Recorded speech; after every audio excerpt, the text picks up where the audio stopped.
বন্ধুগণ, আপনারা দেখতেছেন আমি নিরঞ্জন দেবনাথ।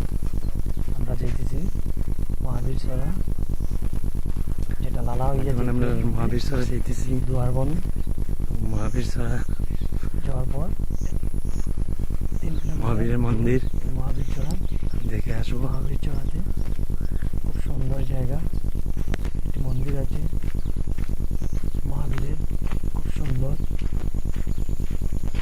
গেলে ভারতবর্ষের মধ্যে আমার মনে হয় একটি মন্দির আছে যেখানে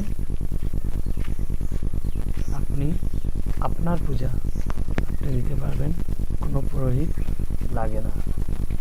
এবং এখানে পূজা দিতে একটাই জিনিস মনে রাখবেন, কোনো কিছু না বলে চুপ করে, মুখে কথা না বলে চুপ করে দিতে হয়। মুখ বন্ধ রেখে চুপ করে দিতে হয়।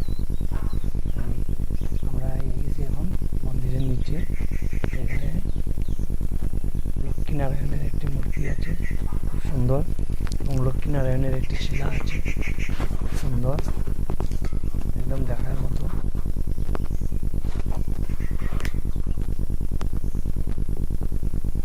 মন জুড়িয়ে যায় এখানে গেলে। খুব সুন্দর মন্দিরটি, খুব সুন্দর মূর্তি। আপনারা যদি যান দেখতে পারবেন। খুব সুন্দর মন্দির, আসবেন দেখিয়ে যাবেন। আর এখানে কোনো পুরোহিত থাকে না, নিজের পূজা নিজে দিতে পারবেন খুব সুন্দর করে, কোনো কথা না বলে।